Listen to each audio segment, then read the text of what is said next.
तेलंगाना के घने जंगल में रात होते ही भूतहा सन्नाटा छा जाता था, जिससे जंगल के सभी जानवर भयभीत रहते थे। जल्दी चलो, रात होने से पहले हमें किसी भी कीमत पर घर पहुंच जाना है। चमेली: पापा, आप इतनी जल्दी क्यों कर रहे हैं? क्या कोई खतरा है? भोला: डरने जैसी कोई बात नहीं है बेटे, पापा ने तो बस यूं ही कह दिया। चमेली: पापा सच बताओ, क्या बात है? भोला: बच्चों, ये इलाका हमारे लिए सुरक्षित नहीं है। रात के समय यहाँ खूंखार जानवर घूमते हैं, इसलिए मैं जल्दी करवा रहा हूँ। कुछ देर बाद सब अपने घर पहुंच जाते हैं। भोली: चमेली, भोला, तुम लोग कहाँ गए थे? मुझे तुम्हारी कितनी चिंता हो रही थी पता है? दूसरे जंगल से खूंखार भेड़िए यहाँ घूम रहे हैं। भोला: ये तो मैंने भी सुना है, परंतु हम जाएं तो कहाँ जाएं? दिन में भेड़ियों का आतंक और रात में भूतों का डर, हमारा तो जीना मुश्किल हो गया है। तभी भेड़िए की आवाज सुनकर सब डर जाते हैं और घर के अंदर चले जाते हैं। जंगल में घना सन्नाटा था। तभी जंगल में दो खूंखार भेड़िए आते हैं। भेड़िया 1 रंगा: देखा, हमारा कितना खौफ है, एक भी जानवर दिखाई नहीं दे रहा।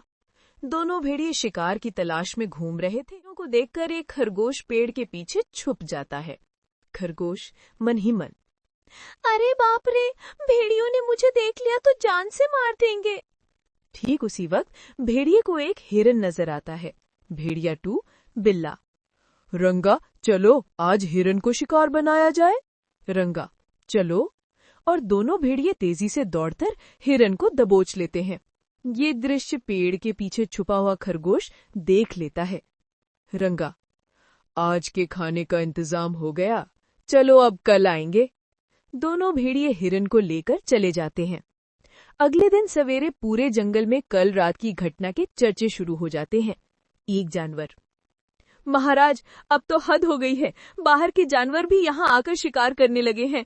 दिन में उनका डर, रात में भूतों का डर, हम जाएं तो कहाँ जाएं? दूसरा जानवर: महाराज, भूतों की समस्या से हम पहले ही परेशान थे, अब इन भेड़ियों ने हमारी परेशानी और बढ़ा दी है। महाराज शेर सिंह: तुम लोग डरो मत, क्योंकि डर जब हम पर हावी हो जाता है तो दिमाग काम करना बंद कर देता है। ऐसे वक्त में हमें क्या करना चाहिए? सबको मिलकर डर का सामना करना चाहिए, मुसीबत का मुकाबला करना चाहिए। जानवर: महाराज, हम ठहरे मवेशी, हमें लड़ना नहीं आता। महाराज शेर सिंह: तुम चिंता मत करो, मैं कुछ करता हूँ। सभा खत्म होते ही सब अपने अपने घर जाने लगते हैं। भोला भागते हुए: चमेली, चमेली, हमारे बच्चे गायब हैं। बच्चे गायब होने की खबर सुनकर चमेली पांप जाती है। चमेली: चलिए ना, बच्चों को ढूंढते हैं। उधर चमेली और भोला के बच्चे 2 छोटे बकरे बिना बताए नदी किनारे खेलने चले गए थे। बच्चा 1: कितना मजा आ रहा है ना। बच्चा 2: हाँ, मगर अब हमें घर चलना चाहिए, मम्मी पापा हमारा इंतजार कर रहे होंगे। बच्चा 1: इंतजार नहीं, चिंता कर रहे होंगे, चलो घर चलते हैं। बच्चे घर जाने की सोच ही रहे थे, तभी भेड़िए उन्हें देख लेते हैं। बिल्ला: वहाँ देख, आज के खाने का भी इंतजाम हो गया। रंगा: हाँ, तो चलो जल्दी से दबोच लेते हैं। ठीक उसी वक्त चमेली और भोला बच्चों को दूर से देख लेते हैं। भोला: वो रहे हमारे बच्चे।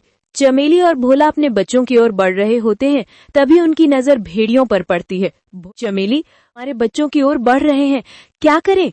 चमेली आक्रोश में: हम भेड़ियों से लड़ेंगे।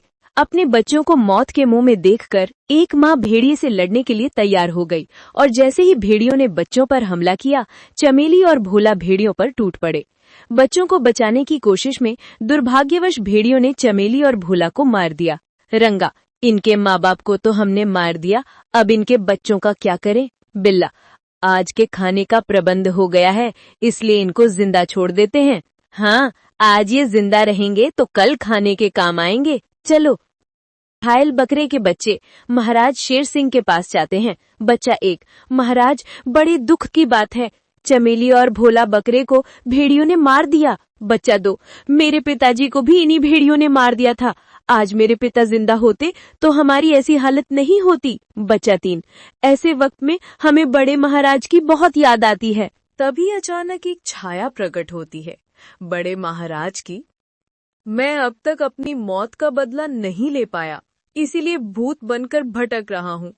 बच्चे, बड़े महाराज, आप इस रूप में? बड़े महाराज की आत्मा। हाँ भोला चमेली, तुम दोनों की मौत जाया नहीं जाएगी। मैं तुम्हारी मदद लेकर उन भेड़ियों को आसानी से मार सकता हूँ। चमेली आत्मा। हम मरे हुए बकरे भला आपकी क्या मदद कर सकते हैं महाराज? बड़े महाराज की आत्मा। मेरे भूत होने के बावजूद भी मैं कई सालों से भेड़ियों को नहीं मार सका हूँ, परंतु अब तुम्हारी मदद से उन्हें मार पाऊंगा। भूला आत्मा।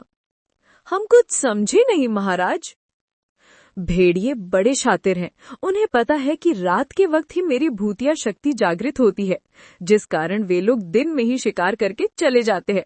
चमेली, तुम भेड़ियों का चारा बनने का नाटक करोगी और भोला एक भेड़िया बनकर उनके साथ रहेगा। फिर कैसे भी करके भोला उन्हें रात तक रोक लेगा। जैसे ही रात हो जाएगी, मैं सारे भेड़ियों को खत्म कर दूंगा। चमेली आत्मा। ये तो बहुत बढ़िया प्लान है, तो कल भेड़ियों से मुलाकात करेंगे। अगले दिन भेड़िए शिकार तलाश में जंगल में जाते हैं। रंगा, वहाँ देख, हम आज उस हिरण का शिकार करेंगे। जैसे ही भेड़िए हिरण को मारने के लिए आगे बढ़ते हैं, तभी चमेली अपनी भूतिया शक्ति से हिरण को गायब कर देती है।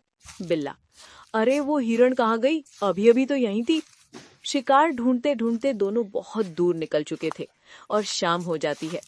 रंगा, रात होने से पहले हमें अपने इलाके में पहुंच जाना है, वरना हम भूत का शिकार बन सकते हैं। बिल्ला, तो क्या आज हमको भूखा ही रहना पड़ेगा? तभी उन्हें दूर चमेली बकरी आत्मा के रूप में दिखाई देती है। रंगा, आज हम भूखे नहीं रहेंगे, उधर देख। दोनों भेड़िए बकरी के पास जाते हैं, मगर बकरी गायब नहीं होती, जिस कारण रंगा भेड़िए को शक होता है।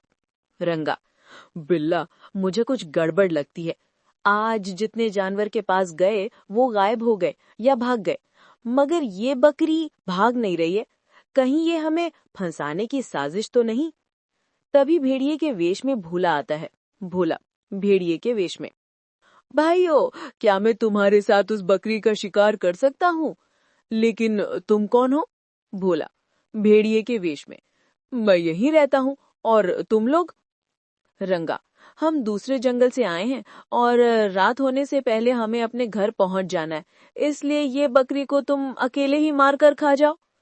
दोनों भेड़िए जाने लगते हैं, तब भोला उन्हें रोकता है। भोला भेड़िए के वेश में, भेड़िए होकर डरते हो? बिल्ला, हमें जानवरों से नहीं, भूतों से डर लगता है। भोला भेड़िए के वेश में, आज के जमाने में भूतों पर विश्वास करते हो? मैं वर्षों से यहाँ रहता हूँ, मैंने तो कभी भूत प्रेत या किसी आत्मा को नहीं देखा। रंगा, क्या तुम सच कह रहे हो?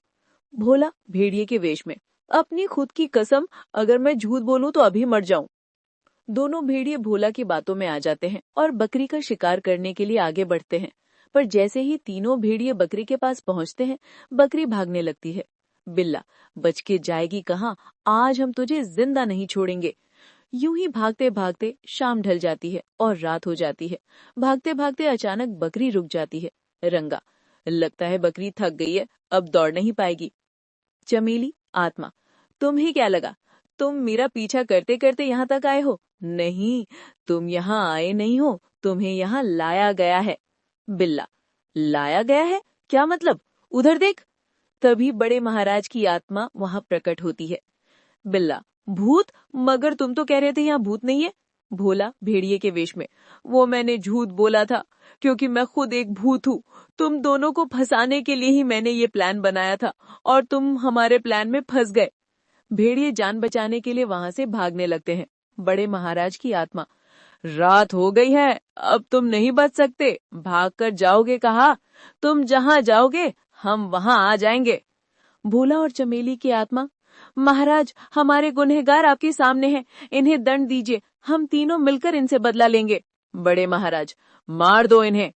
फिर तीनों आत्माएं मिलकर सभी भेड़ियों को मार देती हैं और जानवरों की मौत का बदला ले लेती हैं।